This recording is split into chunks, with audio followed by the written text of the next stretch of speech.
think a direct approach, as you're suggesting, is great. And Andrew and I have been doing a series of meetings with various employer groups throughout the state over the course of the last year in relationship to the pension solution and our recommended reporting changes. And there has been a lot of conversation in those meetings about particular training for charters. So there's actually an ask coming from the counties to have us provide training for charters and their administrative services entities. So I just wanted to make sure you knew that that was actually in the pipeline of discussion as a result of those conversations. And we've been thinking about how to put that together. So that is coming from employers as well. It's not. Great. Sharon? Yeah, and I was just going to add and echo Harry's comments around, the LAUSD school board election was huge in the country, I think, and in terms of, it has lots of implications, and I think that, I do think the trend lines are going to be moving in that direction. And so I pride CalSTRS, we're always kind of thinking ahead, and we're always sort of asking what's next and how do we anticipate and be proactive. And so I do think about all the educators in California and how we can ensure, all educators in California have some kind of secure retirement. And I'm glad to hear Robin's comments that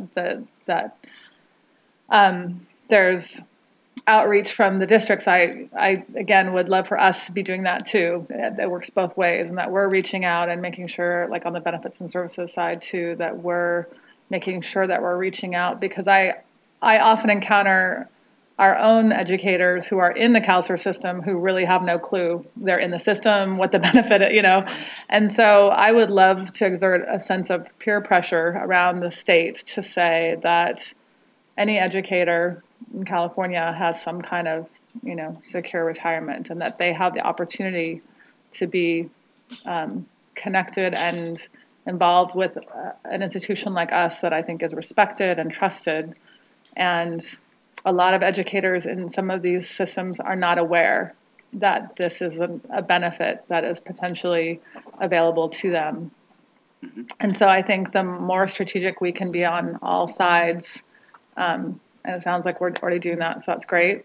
But the more work we can do on a proactive side to make sure educators are aware, and that, and that the districts and the charters. The other concern I have is just, the numbers that you shared in your report, which is, we have record of schools, bankruptcy that I know we're going to be talking about, and just the risk involved too. So, and the volatility, I think, of some of these schools, and potentially the volatility for the teachers in those schools for their own retirement security. So those are all factors that I think make this conversation important. And I think moving forward, obviously, I think there'll be other places in the regular board meeting for us to have bigger conversations around this and in benefits and services.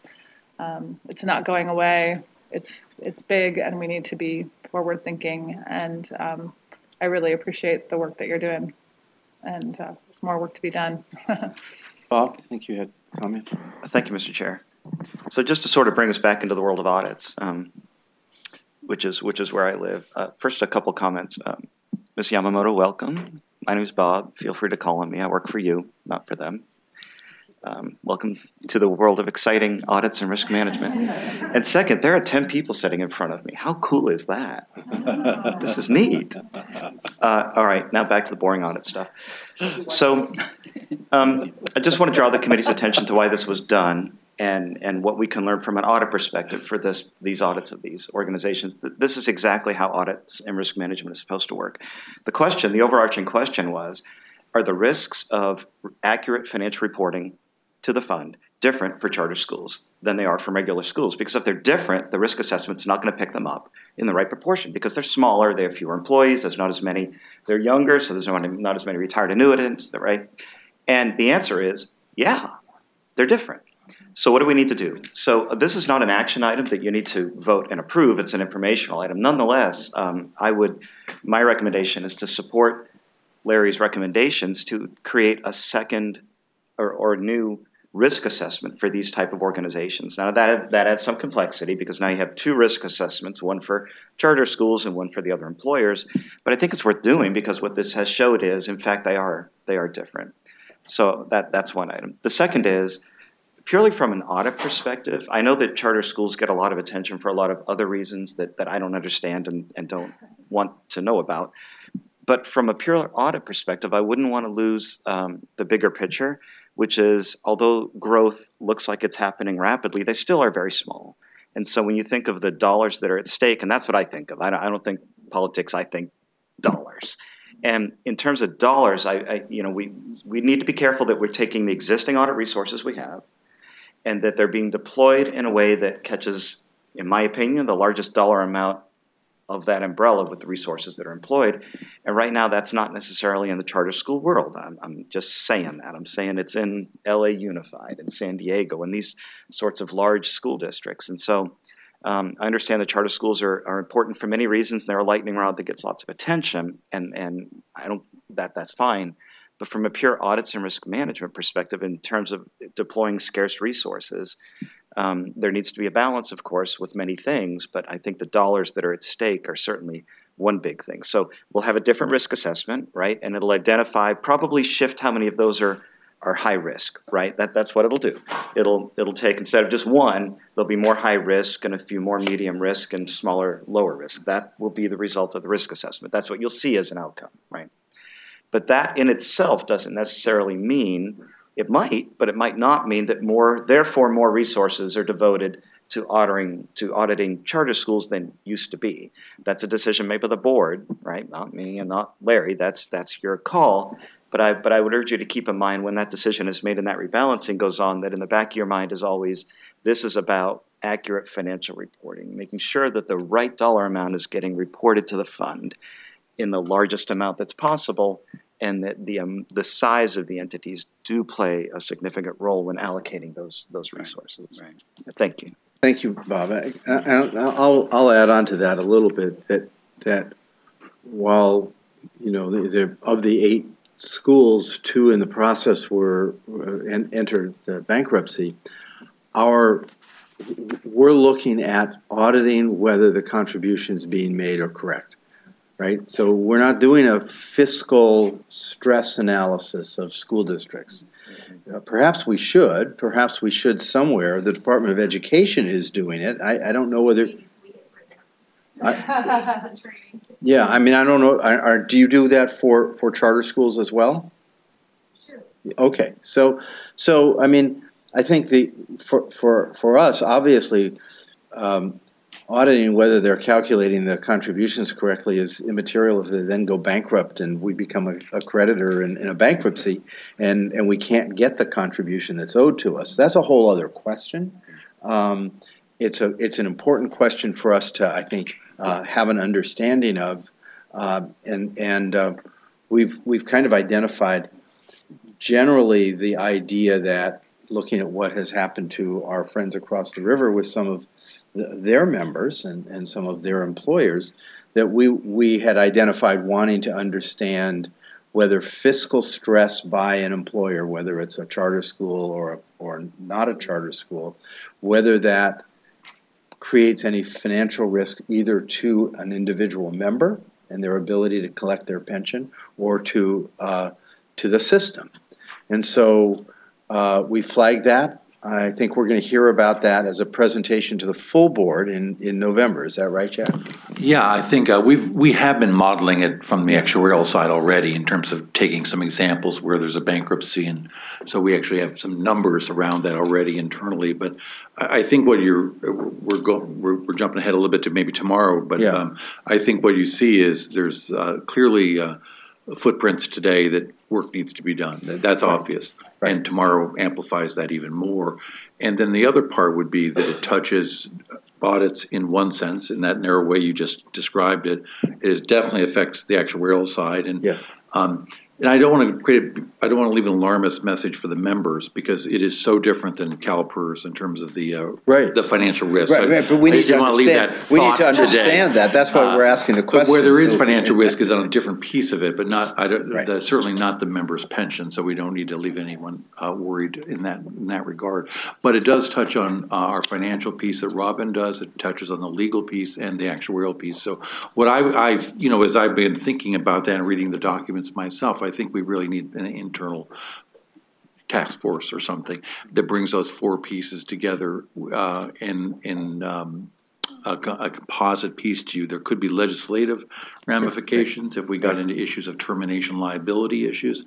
And so there's a lot of opportunity here to do some different things. And again, just so we aren't blurring the lines here, the repercussions are quite different from a charter school that ceases to be a membership in CalSTRS, but continues to have teachers in the system versus bankruptcy. So it isn't all, there's different mappings that we have to do. Right, and I think that's what we're hoping to get some understanding of. No, we're excited about taking this on because I think we need clarity, and our members need clarity, our stakeholders need clarity, everybody needs clarity.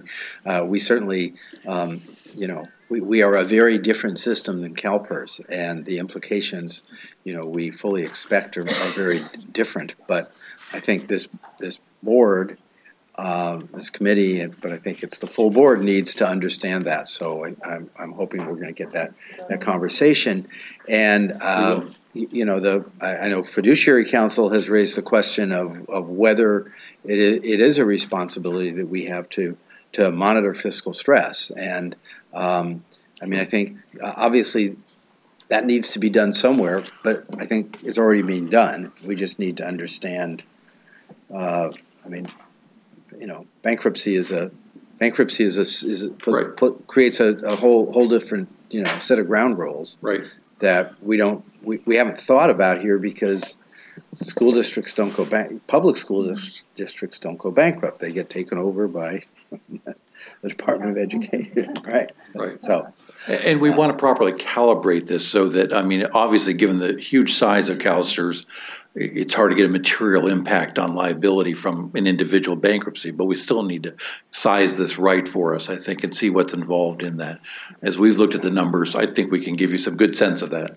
Right, I don't think these questions aren't being asked to be alarmist. These questions are being asked to put to bed alarmist thoughts. Is where we expect these answers are going to lead us. But until we know, we can't be sure. So so that's the next act of the play.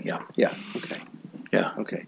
But getting back to audits, I think Bob summarized it well, and thank you for the great work on this. I do see a couple people still in line here. Lynn?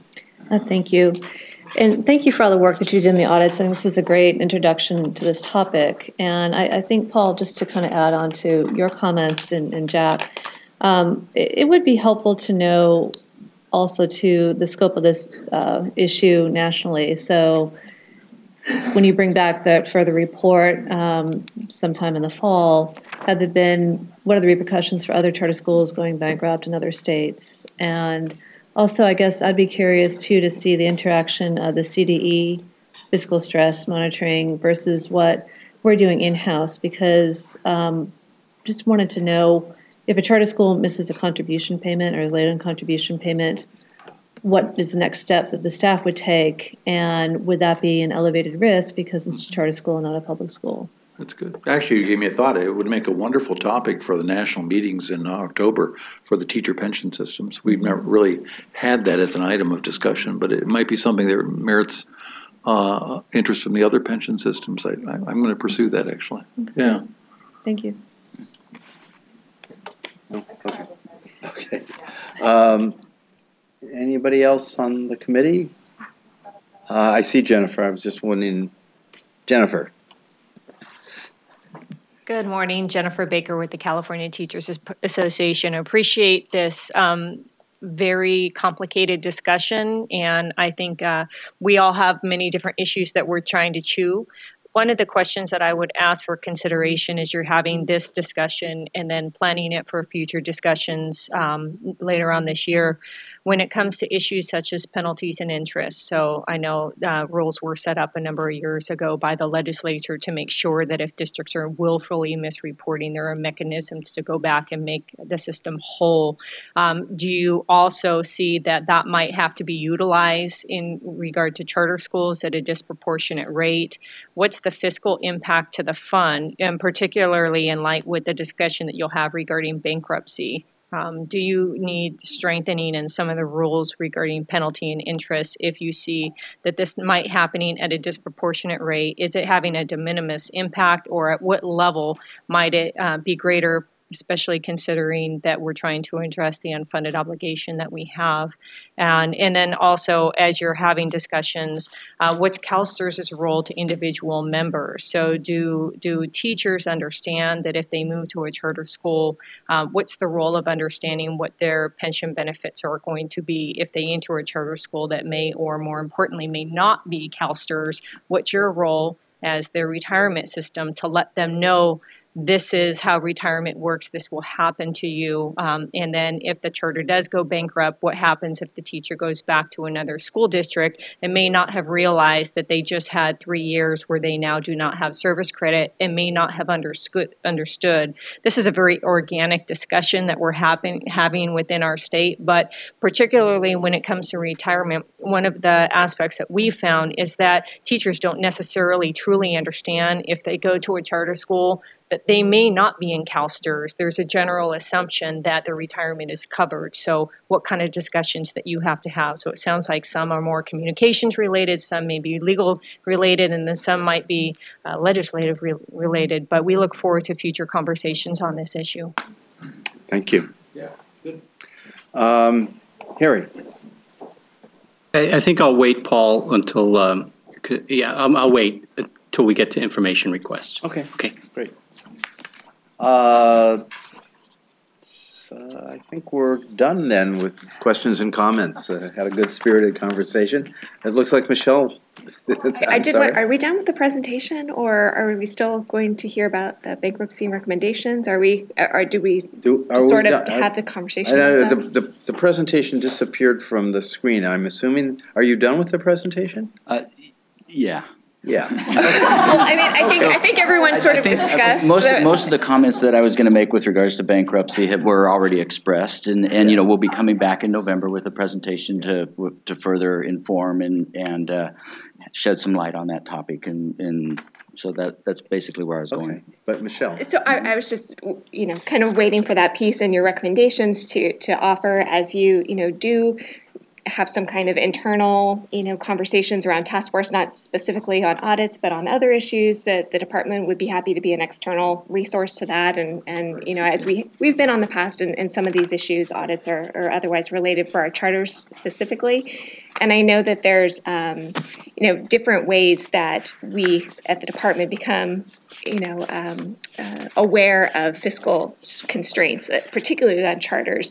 A couple of them I noted, even in this small sample, were ones that have come to the State Board of Education for review on whether or not the state's going to be the chartering authority. And where obviously we dig a lot more deeply into the fiscal issues of that specific school. So I'd be happy. There's a lot of complexities, particularly I'm sure in determining what those new risk factors would be, and our folks would be happy to chat with you about that. Robin? So I also want to let you all know that we do have an effective relationship with the chartering group at CDE. We are in conversations with them, and then where we have encountered issues with contributions, we have been liaisoning with both CDE and with the county, in this particular case, the chartering entity, to make sure that we are in fact collecting those contributions. So we do monitor collection activity on a monthly basis, and where we are seeing trends that are non-positive, we are initiating conversations to make sure we collect what is due, both what was withheld from the member's paycheck as well as what is due from the employer. And in addressing Jennifer's concern, certainly we can stratify, but we do apply penalties and interest. And depending on who the chartering entity is or how things are reported, that goes back to the County Office of Education, and they then allocate that back to the various entities. So I just wanted to make sure you understood the process. And I think the one difference between a charter school that can go into bankruptcy and a public school that cannot is if the money has been owed based on service that has been provided, but it hasn't been sent over, and in that intervening period they declare bankruptcy, then we can't get it except as a creditor in bankruptcy would be my understanding. And so I think that's the big operational difference aside from evaluating. And I think, again, we don't need an answer on that right now, but I would hope that if we do get this presentation, hopefully in November, that's part of it. And if there's any recommendation that we would need in terms of a legislative fix to avoid that we discuss that then. So, another speaker. CTA, retired. One of the things that I'm really concerned about on bankruptcy is that in the private sector, bankruptcy is the last people to get paid are the employees in a pension system. American Airlines was very skillful in taking their bankruptcy and all of a sudden being very well off after they got rid of their pension system. I hope that we approach it a little differently with charter schools. If maybe it might need legislation, might need federal legislation, I'm not sure. But the one thing I would hate to see is some for-profit school, charter school, going bankrupt, and we're the last ones to get paid. And I hope that we can anticipate that before it becomes a problem. Because right now, that's the way it's done in the private sector. I hope it does not apply to us here at CalSTRS and CalPERS. Thank you. Thank you. Okay, well, that was a very good discussion, went well beyond audits, but we had a really good discussion on the audit part too, so thank you very much. And I guess we'll continue this conversation tomorrow with the full board too. So, Chief Auditor's report. Yeah, we're busy wrapping up our audit plan for this year, and we'll give the full update in July to the committee here and where we're at, but just so that you know, our employer audits are well on track to achieving their goal of 60 audits this year, and so we're pleased with that. A couple of other items of note, our audit of our 2016-17 financial statements are well underway. The GASB employer audits are being conducted, and Crow, our external financial statement auditor, is on site this week, and the results of that audit will be presented to the committee at the November meeting. And then at the last committee meeting, when Crow was selected for our financial statement auditor over the next contract period, we were asked to have discussions with regards to GASB 67 audits and the allocation of resources and how we might be able to benefit from the investment in that activity. And so just want to let you know that those are underway, and when we conclude those, we'll be entering into the contract phase. And so that process is moving forward. And with that, I'm happy to answer any questions. I don't see any. Okay. The compliance update then.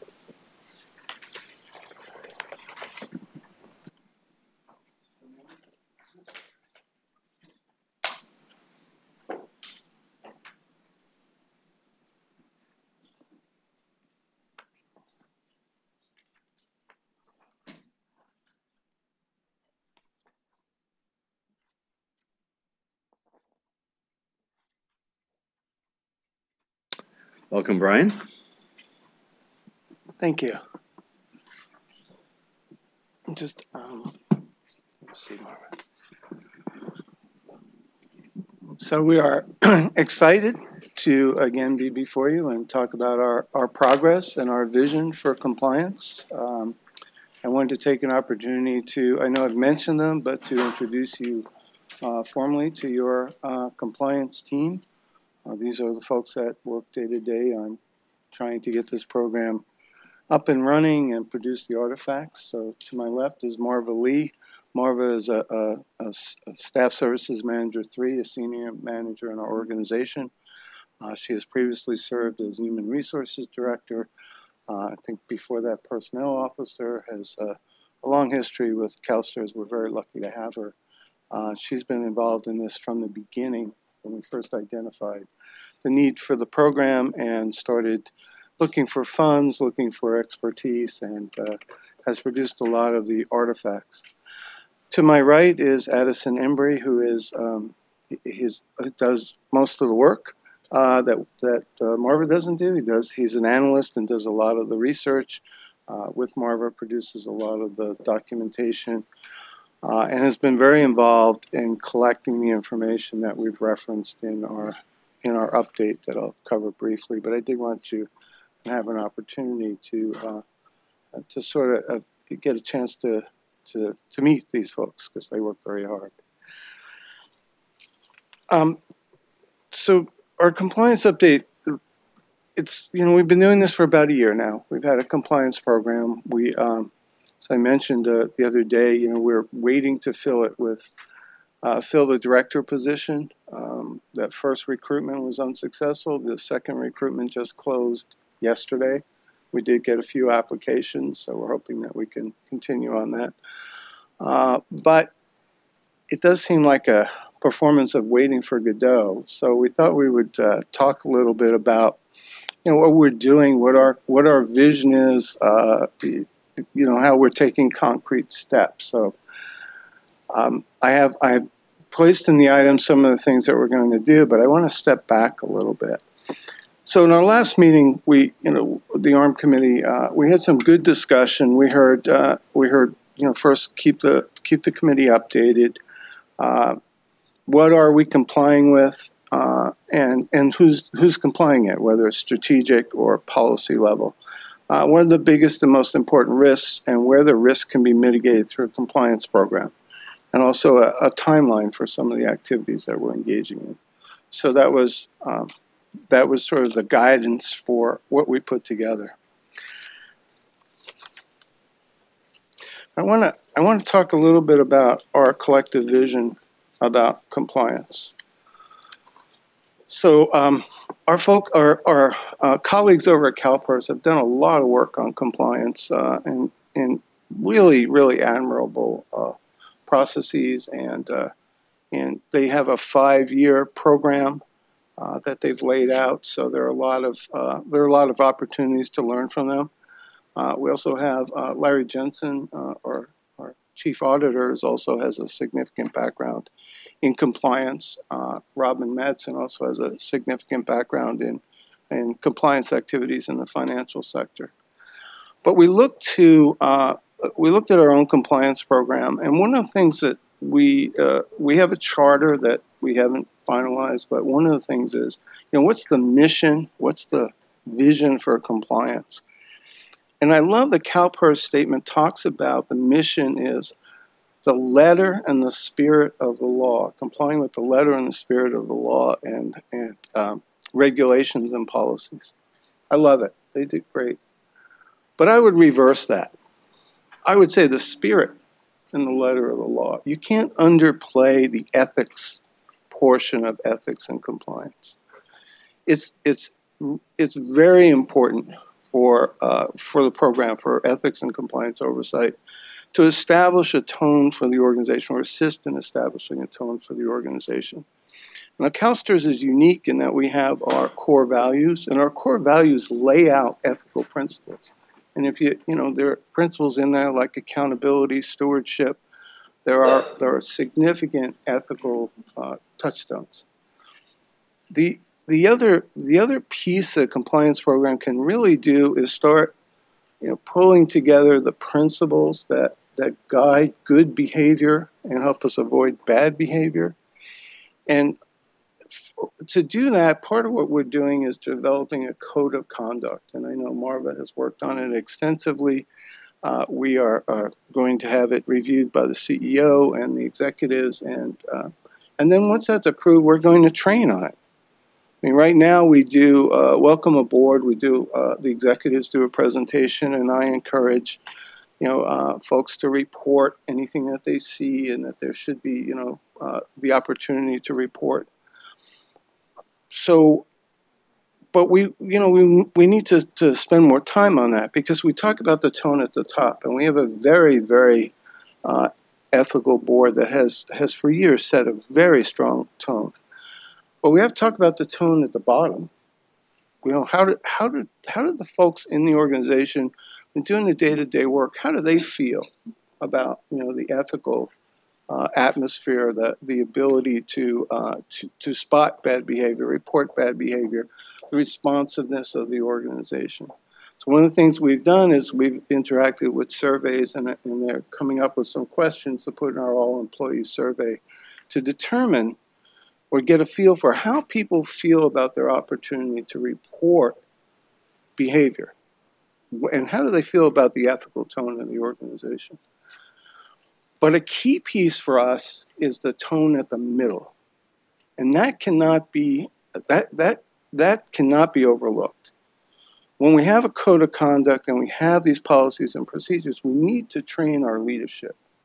Our leadership have to be able to represent the organization, but also have to represent that we are open, we're transparent, we are encouraging good behavior, we want to know about bad behavior. And so that's part of our vision, is to roll out a compliance program that encourages good behavior, discourages bad behavior. But what are some of the details? So if you look at compliance, I think the way that we look at it is it's a level of insurance, right? So it's a system of controls that provides a level of assurance that we're complying with the laws and regulations, policies, best practices. And it's, if you look at the 3 lines of defense, it's a second line of defense, and it's really is an assurance function. That's part of it.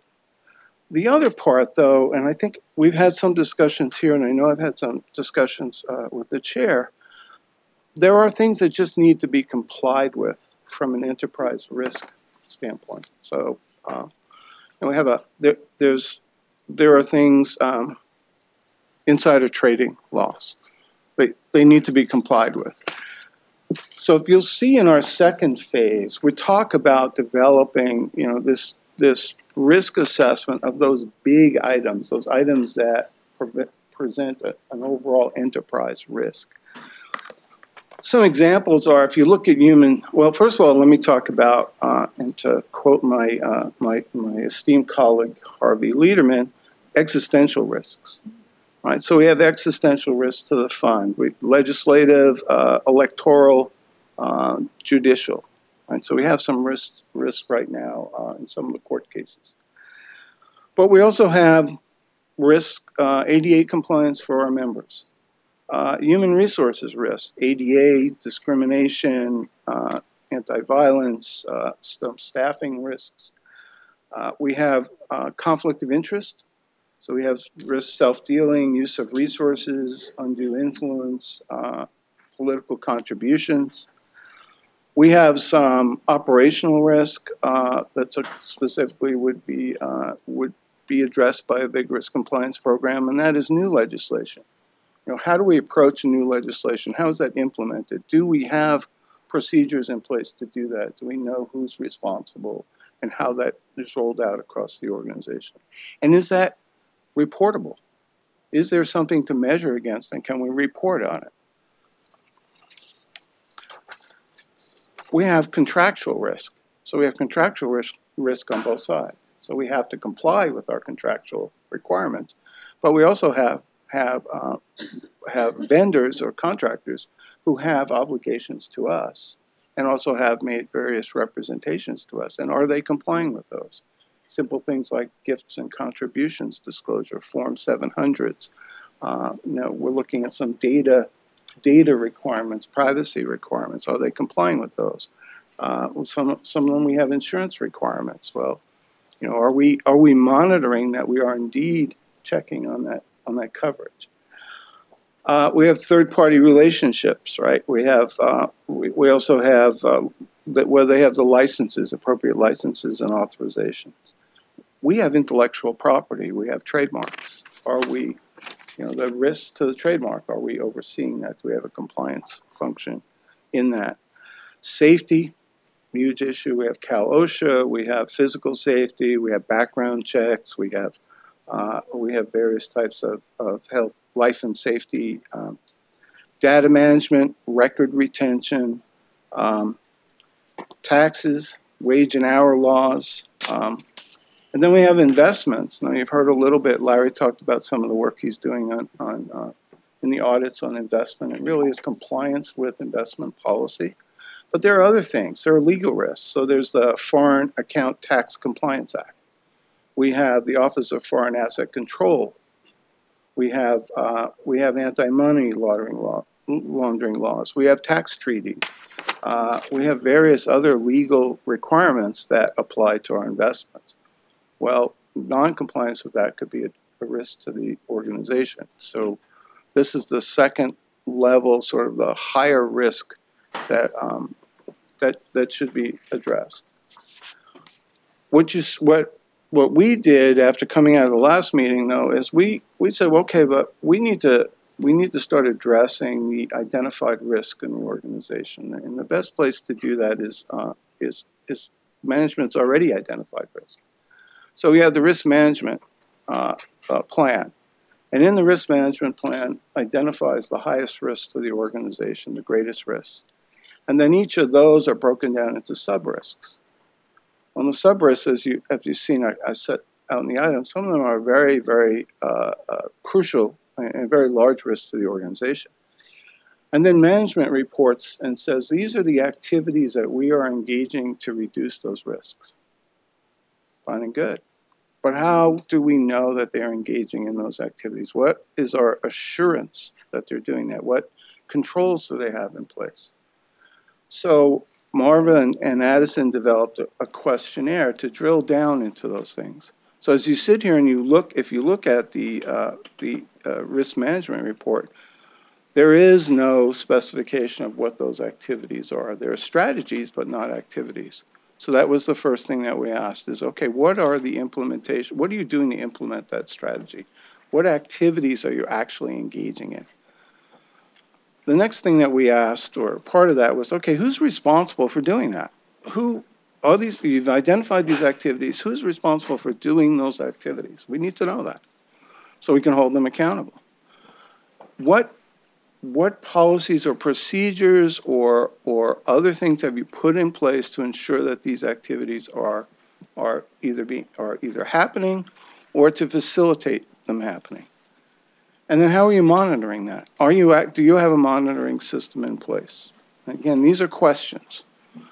And if you do have a monitoring system in place, how are you evaluating the effectiveness of the activity under the mitigation strategy? So we had some great conversations, and I know we had some great input from Larry and Robin and Phil Burkholder on the risk management side. And we had great cooperation. We sent out these questionnaires. Addison started collecting the information. We've heard from everybody at this point. One of the things we learned is, first of all, we had, as Addison pointed out, we had universal response on time. So that sort of gives you an idea of how well socialized the compliance activity is at the executive level and management level. But what we discovered, though, that we may have a vocabulary issue. So we've collected the information, but we collected it based upon our questionnaire, looking at certain things. But not everyone identified activities that they were doing in the same manner. So we have to compile those results, compare the results, see if we do indeed have something that is measurable, if we need to engage in dialogue with the risk owner. So what do you mean by that activity? What is your activity? You're adopting policies. Okay, who's responsible for those policies? But how are you monitoring that? So for example, in one response we got, well, we're adopting policies to address these issues. So is the monitoring activity just, oh yeah, we have to have 10 policies, now we have 8, now we have 7? Or is it a further monitoring that the implementation of those policies as part of that mitigation activity? So as you can see, it's a dialogue. There's a lot of room for the dialogue. There's a lot of expectation. We're very positive about it. We're very positive about the response that we've gotten. So that is and we laid it out just so you could see some of the sub risks. There's quite a few. For example, in information security, to talk about the risks of information security and the changing risks. And then there's a assertion and mitigation strategy of keeping up to date with various threats, various body of knowledge on these threats. But that's well and good. But how are you doing that? So that's the question: is how are you doing that? Well, we've signed up to these. We've signed up for these reporting. We're part of a group. We're getting these updates. We're participating in this training. And who's responsible for overseeing that? Okay, we've identified this person as the person who's responsible for making sure that all these things are done. How are you monitoring that? Tell us how you're monitoring that. Are you monitoring that it's done, that people are participating? And then how are you reporting on that? Are you reporting back to yourself? And is that a reporting that you could report up to the oversight program, the compliance oversight program? And hopefully, all of these activities will have a portion where they monitor or at least determine the effectiveness of the approach. We don't want to just set it and forget it, because if we have the mitigation strategies to reduce the risk, it's not just set it and forget it. You gotta work it. So these are dialogues that we expect to have with the risk owners. I know that Marva participated in the the risk champion meeting. I know that there's going to be some time on the compliance. On the risk management roundtable with management, where we're going to talk about some of the compliance activities. So I wanted to let you know kind of where we are, but I also wanted you to know that as Larry mentioned, we need to still do an organization-wide compliance assessment, compliance risk assessment, and that's where you get down to the individual program area, right? We at the enterprise compliance level don't know exactly what program areas are doing in the compliance area. We don't know. We don't necessarily have visibility. We know it's happening. We know it's happening in some areas quite vigorously, but we don't know how they're describing that. We don't know, is there an oversight program, or is there an indication that the activities are identified, the responsible folks are identified, the monitoring, reporting, are there internal controls in place? And is there a way we can sample or otherwise provide some assurance, or at least just the assurance that there is compliance activities underway? So there's a lot of work in that area, but you can see we've started the dialogue, and we've had some really good, really exciting input. So that's, I'd be happy to go through each of the individual items, but I think when we put it together, we were working and trying to at least give a flavor of that. And with that, did you want to add anything, Edison? I know Bob would like to say something. Actually, I am, at least for now. Thank you, Mr. Chair. So Brian, thank you for your work in this area. Compliance is something I know just enough about to be dangerous. But I think one thing that I'm struggling with, and maybe the board is too, so if you can nod your heads yes or just tell me to shut up. And I work for you, so I'll shut up, you tell me to. But one thing I'm struggling with is you provided a lot of details and sort of fleshed out some particular risks and sub-risks and brought to the board some existential questions of the nature, well, what are you doing, what should you be doing, and are you doing this? And so there's a lot to think about. But I think in my mind, what I'm missing is a much larger question instead of the smaller questions. So with respect to the committee, the ARM committee, what's my mind's just not big enough, so I think simple questions, which are, what's the ARM Committee's role with respect to overseeing a compliance function? And how can the ARM Committee know whether or not they're performing that function adequately?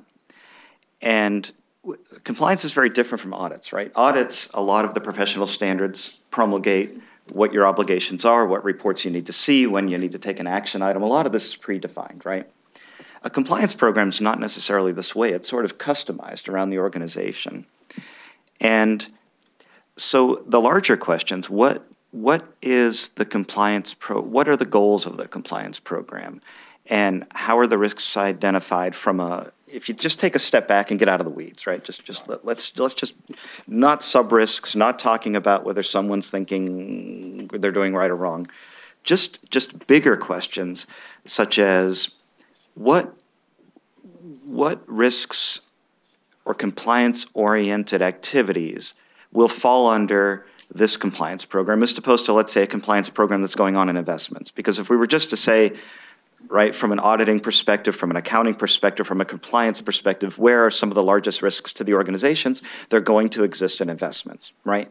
And that sort of didn't show up here, right? But where does that show up? And will those issues come before the board or not? So I think there's been some really great work done at sort of a really granular level, but maybe it's just me, and maybe I'm the only one this isn't clear to, is the larger questions of what are the larger compliance issues that will be brought to this committee? When will they be brought? How will they be brought? What will this committee be asked to do exactly? Is this pure information, or will there be sort of some action items? And how do they know if they're doing their job the right way? So I think so the bigger questions are the part I'm missing. And I feel like the barge is sort of moving. It's moving on its way down. You're starting to do questionnaires and think about a compliance function at a very granular level. But I'm not convinced that I understand. And I've had some discussions with board members, and I'm not sure everyone on the board understands exactly what they should expect to be seeing and how they know if all the compliance activities that are ongoing, are they responsible for all of them? Legal risk, investment risk, enterprise risk, how those risks will be identified. Are all the risks in the enterprise risk, or is there someplace else that the risks are coming from?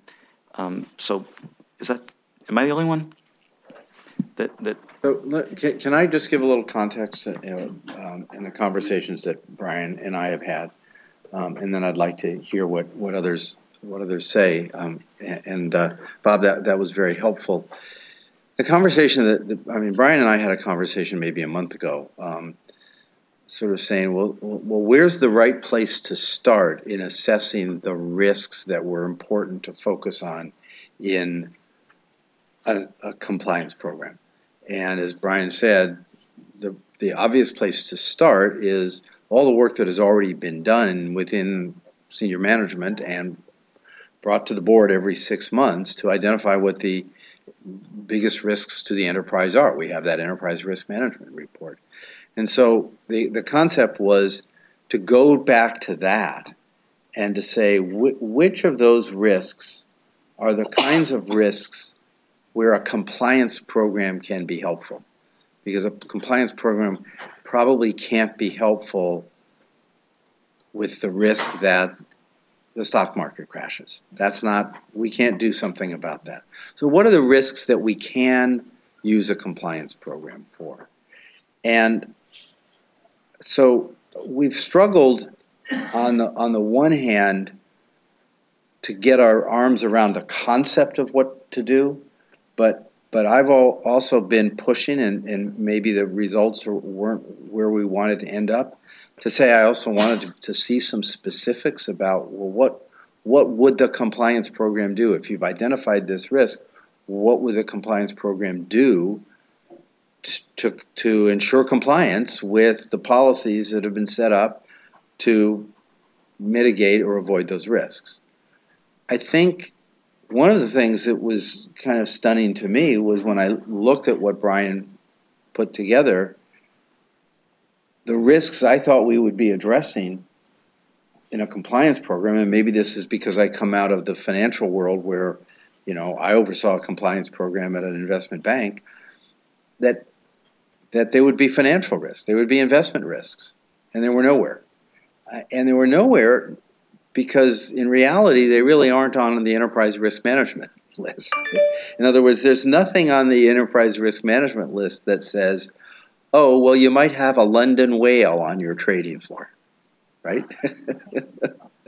I mean, that's a possibility. We could have a rogue trader who does something really damaging to us and drive us into insolvency. That now, so we have rules to make sure that doesn't happen. And we have a compliance program to make sure that doesn't happen. I'm not saying it's a high risk, but I'm saying every financial institution that has a compliance program has a compliance program to prevent that. And so, I love to hear what others think. I want to kind of take ownership of much of what Brian did, because it came out of conversations that he and I had. It was a good effort. I'm not sure it was the effort that's taking us in the right direction, and I'd love to hear what others think. And I'd really love to hear what others on the committee think the compliance program should try to accomplish. I mean, what is it that we're missing within the organization that a compliance program should be addressing? So, with that, I'd love to. Good, I've got Joy in the. Thank you. Thank you. So thank you, Brian and Marvin Addison, for the work that you've done so far. I know it's, I can only imagine how difficult it can be to kind of get your arms around everything. Because Brian, as you pointed out, we've, when you look at the items that are listed in the enterprise risk management report, when you think about some of the other risks that we often speak about, they can be all over the map, whether they're reputational, legal, regulatory, the existential risks that you talked about. But I think, Bob kind of captured some of what I was thinking in reviewing the materials and thinking about the direction that we're going in, that I've got no doubt that there's a lot of work that we've started or we're in the middle of doing, focused on certain types of risks that we're trying to mitigate against, whether it's, developing the code of ethics, doing appropriate training.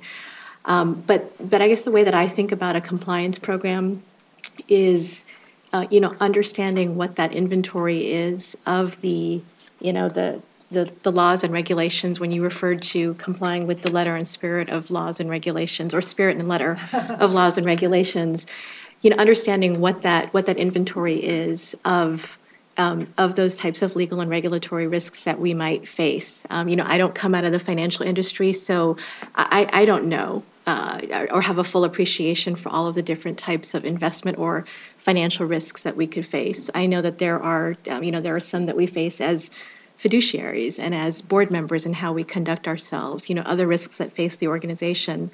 But I guess what I would find helpful is, I feel like we've been getting, updates on sort of specific projects or efforts that are underway, which are great, but they feel to me piecemeal because I don't see how they fit into the overall framework of this broader assessment that we've done about the risks that are facing the organization. And then how are we mitigating those risks? Mitigating those risks and working on them are not necessarily, and they shouldn't be, I think, the job of the chief compliance officer. You need to make sure that mitigation approach, whether it's education and training up front, whether it's an ability for staff or others to identify risks that need to be investigated, having assurance that we have practices in place to make sure that we're complying with the law. You oversee, or the chief compliance officer oversees that framework, but I don't know what the framework is, and that's what I feel like I really need. I work in healthcare, and I serve as a compliance officer for some of the plans that we operate, and I have to attest to whether or not I believe that we're complying with all the laws that the federal and state governments require us to do. I wasn't there when someone came up with that inventory of these are all the things that we need to do and this is how we know we're doing it. But I understand the program that we have in place to ensure that we're doing that. And that's where I would really like to see us go. I guess I'll kind of stop there. Do you, I have, do you want to respond? I've got Lynn in the queue. I certainly defer to board members. Yeah, go ahead, Lynn. Oh, Brian can respond, Paul, it's fine. Whichever we want to. Between the two of you, you guys Okay. decide. So there are a couple of things. First of all, let me to the extent it doesn't sound patronizing, let me validate all of your comments, because that indeed is the feeling. Because we started with some recommendations on a compliance program, and this committee took what I thought was the appropriate step and created the program and took responsibility. We adopted the charter. We got to some of the governance discussions about how would this program structure look like, and we still haven't completed that discussion. We have we've identified a position. We're in the process of hiring a position. So you're right. There's some of that structure has not been clearly elucidated, and so that's an important point. But we have some mission to begin compliance activities, and I know the last time we met, it was pretty clear that we needed to just not be sitting here waiting for somebody to put together the structure, but we needed to do some compliance activities. We needed to get it off the ground. We needed to show that we indeed were adding value, and we're adding value, and I thought was sort of a good cost-benefit approach. But you're right. There is a vacuum, and that's what you're feeling is a vacuum, and that's most of what Dr. Yetman's questions were about. Was about this vacuum is getting this, stepping back, getting this overall presentation about the structure and the goals and the purposes of compliance. So I will tell you that we feel that as well. The folks that are day to day. I mean, this is it. We're doing compliance activities. So I will represent to you. I will tell you that we are going to put that together for you and bring it to you. It is a little bit out of sequence, but we were hoping that we could get someone boots on the ground to start putting this together. The other part is in the responsibility of the committee. So I think investments is a really good example. So in the investment committee, the investment committee adopts policies. It implements its asset allocation and direction to staff through policies. And it is responsible for overseeing that those policies are implemented and followed and adhered to. And you get regular reports from investment staff and others, your consultants. But the ARM committee overseeing compliance has a role, and that is a role of, okay, what are the internal controls in place in investments to ensure that those policies are being followed?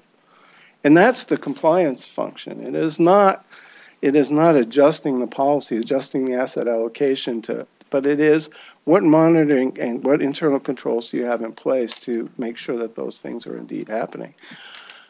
The compliance oversight program, so the enterprise-wide compliance program, is not going to step in and do those activities. Instead, it's an assurance function to make sure that investment compliance, I'm just using them as an example, their compliance office has identified those activities and internal controls, are indeed doing those things, assuring that they're being done, monitoring them, and reporting on them. And that's the overlay. So there are areas, for example, financial services branch. So we talked before about contributions. So a risk to the organization, financial risk to the organization is we don't get our money coming in, right? So that's something that Robin and her staff are all over. I mean, they're all over that. So at the enterprise level, what do we want to know? What is the compliance program want to know, and what does this committee want to know? Do they have internal controls in place? Do they have controls in place to ensure that those things are happening? And are they able to articulate those and report on those? And if we have an appropriate structure, can we have a universal language on that to report? So can we report up, can we roll up those reports in an abbreviated fashion to the committee, report on compliance activities, not just compliance assurance, but what are those non-compliant activities? What steps are being taken? There's a role for compliance to deal with non-compliance, right? Investigations, follow-up, report to this committee on instances of non-compliance and what was done thereafter. So I understand, and I understand the questions that Dr. Yetman is asking, and they deserve answers. Do I have full answers to them today? No. But I will tell you that after this committee meeting, the three of us will go back. We will take every single comment. We'll go through the tape. We'll review it. We'll take every single comment, every single question, and we will do our best to address it. And I think, the questions themselves provide guidance, right? They do. They provide guidance. So, sorry, I appreciate the opportunity to talk. Thank you for your patience. Of course. Thank you. Thank you, Mr. Chair. So Brian and team, thank you so much for all the work. I know that this is a big, heavy lift, and I like the fact that in your staff report you were talking about working with other groups as well too to make it more of a system-wide effort. And I just wanted to echo what Joy had mentioned too. I think that having that overall framework would be helpful as we go forward. And Brian, I know that in our conversations you've been talking about the fact that you are going ahead and doing an inventory of compliance and requirements that are already in place. And so I think that's great that your team has been doing that so far. And if we can just pull it together, that would be very helpful. And I guess my other question for you too is, I know that you're planning to hire somebody else, hopefully this next round, but do you need more resources? Because this is a big project, and as chief counsel, you have a lot of other things that you're responsible for. So, I would hope that you would tell this committee and let us know to the extent that you think that additional resources is needed to really make this a successful program. We'd appreciate this. Okay, I will certainly report on that. I think one of the ideas, again, I don't want to say that we're in suspended animation, but it would be nice if the person responsible for the program could take a look and identify what those resource needs are and then bring them to you. But I can tell you from the work that we're doing, yes, we need additional resources. Okay, thank you. Sharon, did you you want need to jump in here? respond on? It was actually on the same point that Ms. Backwin's point, if you don't mind. Sure, go for it. I just would lend my full support. The obvious question for me is our general counsel, are we putting more on his plate than should be reasonably expected? And I don't know the answer to that, but we have a general counsel who's the general counsel for the world's largest teachers' pension fund, and that is a job unto itself. And I've been in enough experiences where a lot gets placed on people's plates. I think we all have been in those positions where good, competent people just take more and more onto their plate, and we never ask to take anything off their plate. So I think we need to be clear about what is needed. And if there's a vacuum, the vacuum is likely to be filled if the position was filled more quickly, maybe that's the simple answer. So I would just ask that people be, including ourselves, be realistic as to what we're asking people to do when they already have tremendous responsibilities, and we're not moving them away from what their primary purpose is. Sharon. And I just wanted to clarify and echo sort of Joy's comment, which is to get a framework. And I just want to understand, Brian, from your perspective, so I understand, in your mind, having this role filled, this compliance, what's the title? The Director of Compliance, that really their role would be to sort of provide that framework to us as a board. So we would have kind of what Joy's requesting, which is a big picture framework of compliance at CalSTRS and what it looks like, and right? Is that accurate? Yes, that's Okay. that's correct. So then with that comment, I guess I would echo, which is I know this board member would appreciate having that framework. So I think it's patience on our part to say, okay, we need to get this position filled and this work done. But I don't know if that's an information request but I guess I want to plant a flag that that's something that when this position's filled, that we make sure that we provide that framework so that it's, clear to all of us. I clearly hear that. So it doesn't get lost. I take that as direction from the committee. If I can just add on, Yeah. I know Joey's, we started talking about this, close to a year ago, and it's proven difficult to hire the compliance director. So we had we had two possible options. One, we could just do nothing until we hired the compliance director. The second thing is we could try to figure out from a planning strategic perspective, that big picture of what we're trying to accomplish with a compliance program, which did not necessitate having a compliance director here. The compliance director was going to be, so that's what we've been trying to struggle with. If we can move forward, I think the approach we took then was to start from the enterprise risk management to say, why do we want a compliance plan and program, and it's to address risks that can be addressed through a compliance program. What I looking back wish we would have done a little bit more is said we really should be focusing on laws and regulations and rules, and not try to say that this supplants management. In other words, the compliance program isn't to see whether management is carrying out its own, goals and policies. It's really to say, hey, the SEC imposes some rules. Are we complying with those? The state of California imposes some rules.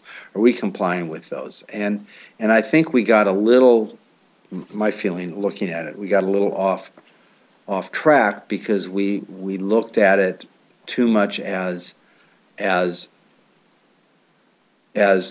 review of whether management is doing its job, as opposed to a review of whether we have in place systems to ensure compliance with SEC rules and state of California rules and FINRA rules and all those kinds of things, as well as the investment policies of this board. So, but Joy, I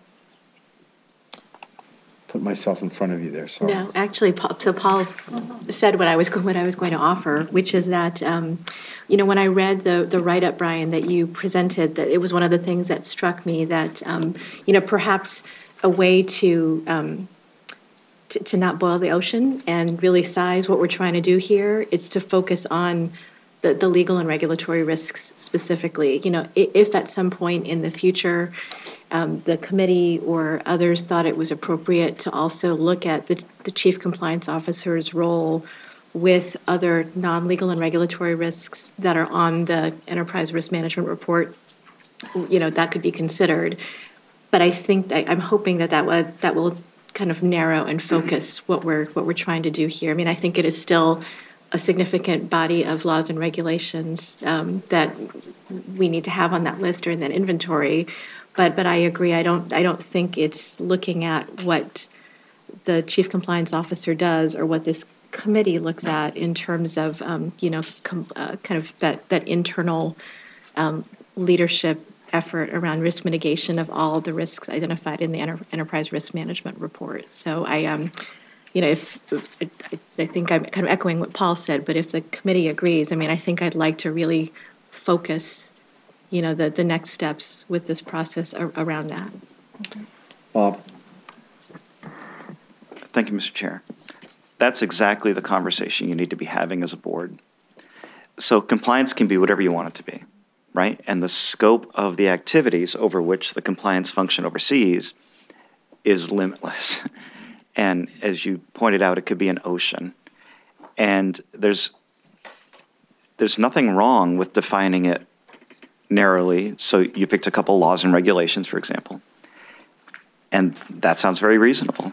It's also pretty concrete, so it makes it easier.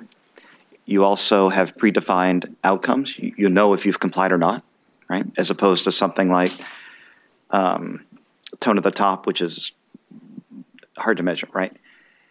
And that would be my recommendation, is for the committee to decide what the scope of a compliance project, of course, working with the hard work and great work that Brian's doing.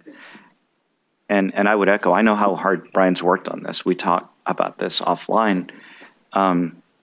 It does take his time, you know that, and it's not an inconsequential use of his time. But I'm sure you know that. But it would be very appropriate and very reasonable for this committee to decide what is the scope of a compliance project. And there's nothing wrong with starting small and growing into it and letting the compliance find its way through the organization instead of trying to do everything at once. There's nothing wrong with starting with something very specific, Ms. Hagan, like you recommended.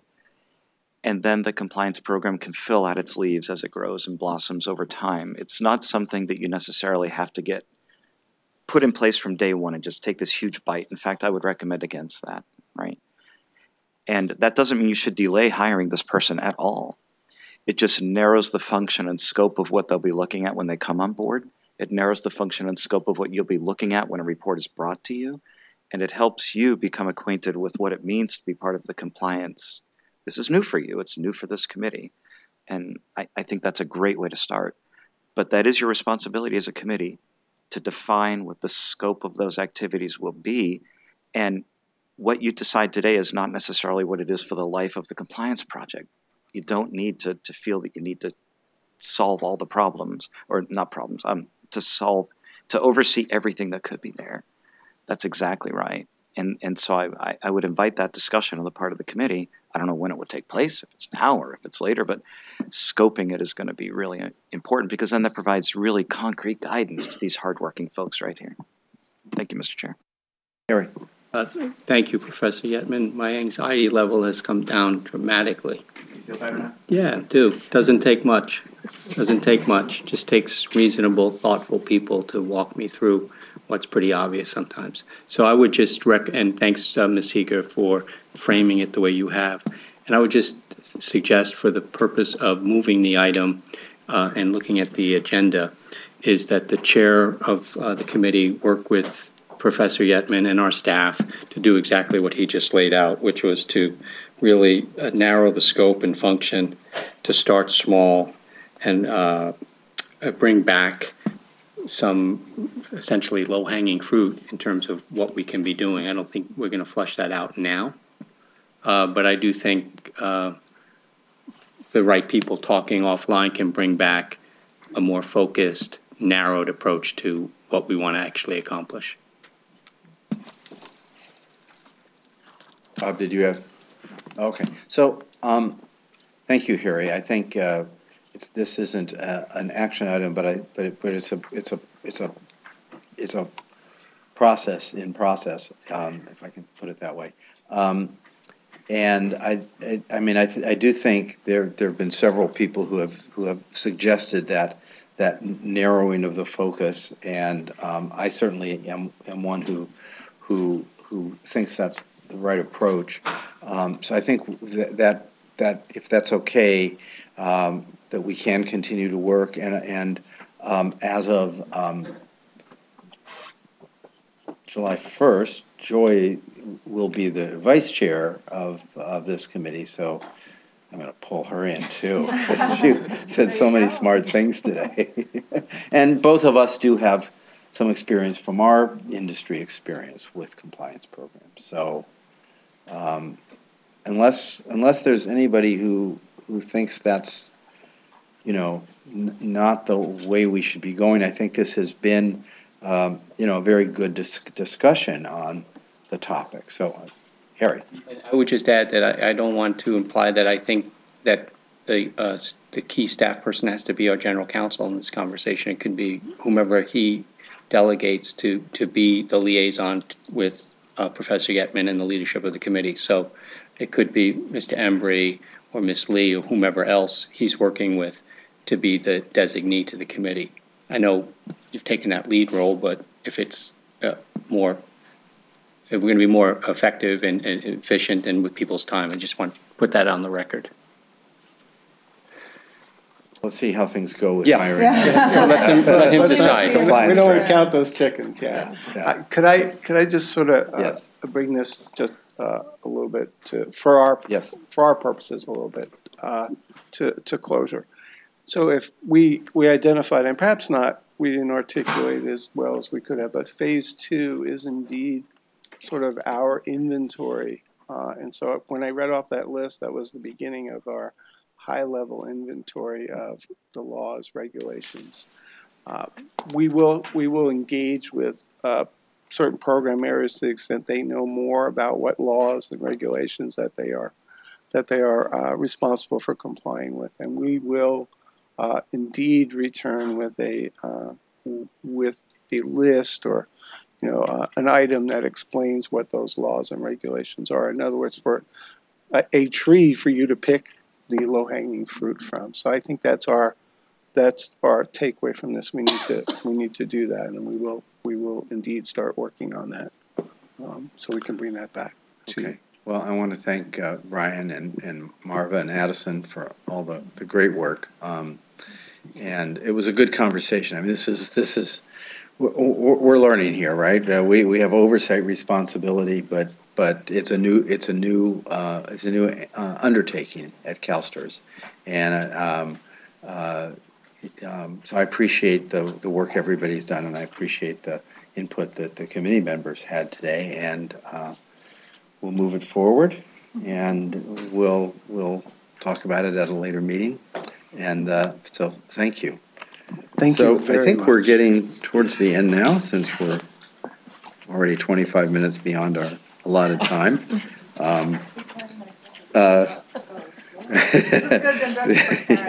So review of information requests. Harry, I think you had I think it's better for tomorrow's. Oh, okay.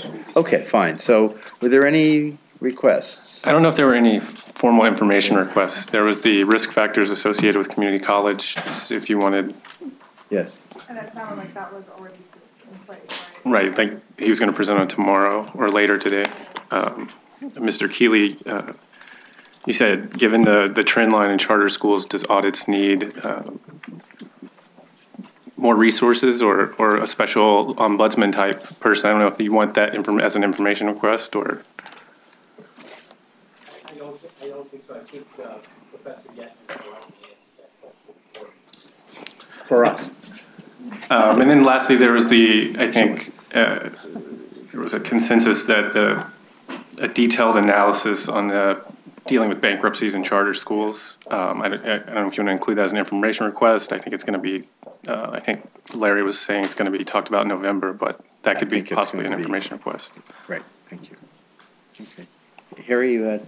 Well, it's actually going to be, it'll be on your work plan. Can I clarify that? In November, will be part of this, part of your board work plan, that risk report will be broadened to incorporate some of the charter school issues is what our thinking was. The risk report in the regular board meeting, right?